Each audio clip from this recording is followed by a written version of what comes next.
ஆன்மீக அன்பர்கள் அனைவருக்கும் யோகிராஜின் இனிய வணக்கம். எல்லா உயிர்களும் இன்புற்றிருக்க, இந்த உலகத்தில் வாழ்கின்ற ஒவ்வொரு ஜீவராசிகளும் இறைவனின் படைப்பு. இந்த இறைவன் படைத்த அனைத்து ஜீவராசிகளும் நல்ல முறையில் வாழ்வதற்குத்தான் இறைவன் இந்த மாபெரும் உலகை படைத்துள்ளான். அதுவும் நாம் தமிழர்களிலேயே மிகச்சிறந்த யோகிமான்களாக நம்மை வழிநடத்தி செல்கின்ற சித்தர்கள் நமக்கு நிறைய வழிமுறைகளை நமக்கு ஆன்மீகத்தில் சொல்லிக் கொடுத்து உள்ளார்கள். ஆன்மீகம் என்பது ஏதோ பக்தி இந்த மாதிரி எல்லாம் கிடையாது. அது மிகச்சிறந்த ஒரு புண்ணியமான ஒரு காரியம். இதில் இன்றைக்கு நாம் பார்க்க இருப்பது குலதெய்வம். இன்றைக்கு நாம் ஒவ்வொருவரும் மிகப்பெரிய சவாலாக இருப்பது பணம் தங்குவது. பணம் சம்பாதிக்கின்றோம், அந்த பணம் நமக்கு நிரந்தரமாக நமக்கு இருக்குமான்னா இருக்க மாட்டேங்குது.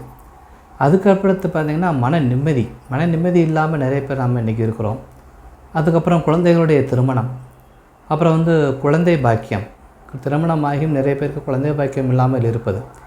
இவைகள் அனைத்திற்கும் சித்தர்கள் ஒரே ஒரு முறை தான் கூறியுள்ளார்கள்.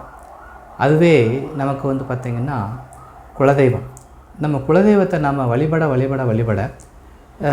நமக்கு இந்த பிரச்சனைகள் எல்லாமே நமக்கு தீர்க்கப்படுகின்றது. ஆக நாம் குலதெய்வத்தை நாம் எப்படி வசியம் செய்வது? எப்படி நம்ம ஒரு சில பேர் வீட்டுக்குள்ளே குலதெய்வமே வராது. ஸோ ஒரு குலதெய்வ கட்டு இருக்கும் பார்த்திங்கன்னா, ஒரு சில மாந்திரிக இதெல்லாம் கட்டு போட்டு வச்சுருப்பாங்க. ஸோ அந்த கட்டெல்லாம் எடுக்கணும் அப்படின்னு பார்த்திங்கன்னா நமக்கு குலதெய்வம் தான் நமக்கு வேணும். குலதெய்வ அருள் இல்லாமல் நாம் எந்த ஒரு காரியங்களையும் நாம் செய்யக்கூடாது. அது நம்மளுடைய மரபு பார்த்திங்கன்னா. அந்த காலத்துலேருந்து இந்த காலம் வரைக்கும் பார்த்திங்கன்னா நம்ம குலதெய்வத்தை தமிழர்கள் மிகுதியாக நம்ம வணங்கி வந்திருக்கிறாங்க. ஸோ இந்த குலதெய்வம் பார்த்திங்கன்னா வசியம் பண்ணுறதுக்கு ஒரு சில பொருட்கள் நமக்கு முக்கியமாக தேவைப்படுகின்றது. அதாவது நம்முடைய குலதெய்வம் கோயிலுக்கு சென்று அங்கே பார்த்திங்கன்னா ஒரு அடிக்கு ஒரு அடி ஆண் தெய்வமாக இருந்தால் அது அந்த துணியை பார்த்திங்கன்னா வெள்ளை துணியில் எடுத்துக்கோங்க. குலதெய்வம் பெண் தெய்வமாக இருந்தால் அந்த துணி பார்த்திங்கன்னா காட்டன் அல்லது உங்களுக்கு பட்டு நல்ல வேலை செய்யும். பார்த்திங்கன்னா இந்த பூர்ணாகுதிக்குன்னு சொல்லிட்டு ஒரு பட்டு கொடுப்பாங்க, அந்த பட்டை நீங்கள் வாங்கிக்கோங்க. ஸோ பெண் தெய்வமாக இருந்தால் மஞ்சள் துணியை எடுத்துகிட்டு நீங்கள் அங்கே போய் குலதெய்வம் மண், உங்களுக்கு அந்த சரௌண்டிங்கில் ஏதாவது குலதெய்வத்தில் அந்த மண் இருக்கும், அந்த மண்ணை எடுத்து அதில் அந்த துணியில் முடிஞ்சு அங்கே குலதெய்வ பாதத்தில் வச்சு பூஜை பண்ணி அதை நீங்கள் வீட்டுக்கு எடுத்துகிட்டு வாங்க. வீட்டுக்கு எடுத்துகிட்டு அங்கே மிக முக்கியமான ஒரு பொருள் பார்த்தீங்கன்னா குலதெய்வ ஆகர்ஷணத்துக்கு நிலக்கரி. ஒரு நிலக்கரி ஒரு சின்ன துண்டு எடுத்துக்கோங்க. அது கூட கிராம்பு ஒரு 10 கிராம்பு எடுத்துக்கோங்க. ஒரு 10 ஏலக்காய் எடுத்துக்கோங்க. பச்சை கற்பூரம் பார்த்திங்கன்னா நல்ல ஒரு பழம்னு சொல்லுவாங்க சித்தர்கள். ஒரு பழம் அப்படிங்கிறது 35 கிராம். 35 கிராம் பச்சை கற்பூரம் நீங்கள் எடுத்துங்க. அல்லது முடிஞ்ச அளவுக்கு நீங்கள் ஒரு 10 கிராம் இல்லை 20 கிராம் எடுத்துக்கங்க. ஆனால் ஒரு பழம் பார்த்திங்கன்னா கண்டிப்பாக வேணும். ஒரு பழம் பச்சை கற்பூரம் எடுத்துக்கோங்க. அதையும் எடுத்து வச்சு இந்த குலதெய்வம் மண், நிலக்கரி இது எல்லாமே ஒரு முடிச்சு போட்டு பூஜை ரூமில் வச்சு சந்தனம் குங்குமம் வச்சு அதுக்கு பன்னீர் தெளித்து நீங்கள் ஒரு பூ போட்டு அதுக்கு வழிபாடு செய்து கற்பூர ஆரத்தி காமிச்சு வழிபாடு செய்து உங்களுடைய நிலக்கதவுக்கு உட்புறமாக கட்டணும். அங்கே அதுதான் ரொம்ப முக்கியம்.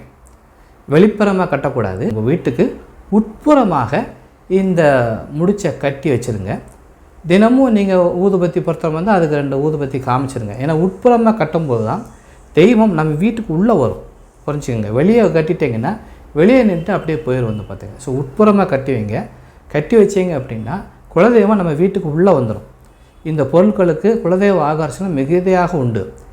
ஏன்னா இந்த சித்தர்கள் பார்த்திங்கன்னா இந்த பிரபஞ்சம் முழுவதுமே ஒரு அதிர்வெண்ணில் இயங்குறதா அவங்க நமக்கு சொல்லியிருக்கிறாங்க. இந்த கூட்டு பொருட்கள் ஒரு அதிர்வெண்ணை உருவாக்கி நம்ம குலதெய்வத்தோடு நமக்கு தொடர்பு கூட செய்யுது பார்த்திங்கன்னா. ஸோ அந்த குலதெய்வம் அவங்களுக்கு பார்த்திங்கன்னா நீங்கள் உள்ளே வருவதை நீங்கள் பார்க்கலாம். பெண் தெய்வமாக இருந்தால் அங்கே சலங்கை ஒளி இந்த ஒளியெல்லாம் நமக்கு கேட்கும் பார்த்திங்கன்னா. ஆண் தெய்வமாக இருந்தாலும் ஒரு சில ஒளிகளை நாம் கேட்க முடியும். இரவில் நம்ம தாராளமாக கேட்க முடியும். ஸோ அந்த அளவுக்கு பார்த்திங்கன்னா குலதெய்வம் பார்த்திங்கன்னா நம்ம வீட்டுக்கு வந்துடும். ஸோ இந்த முறையை நீங்கள் தயவுசெய்து ஃபாலோ பண்ணுங்கள். உங்கள் வீட்டில் இருக்கிற கஷ்டங்கள் படிப்படியாக குறைஞ்சிரும். படிப்படியாக குறைவதை நீங்கள் கண்ணால் நீங்கள் வந்து பார்க்கலாம். நீங்கள் வந்து பார்த்தீங்கன்னா இதே முறையை செய்து நிறைய பேர் பலன் அடைஞ்சிருக்காங்க. அதே முறையை நான் உங்களுக்கு சொல்லியிருக்கிறேன். நன்றி, வணக்கம்.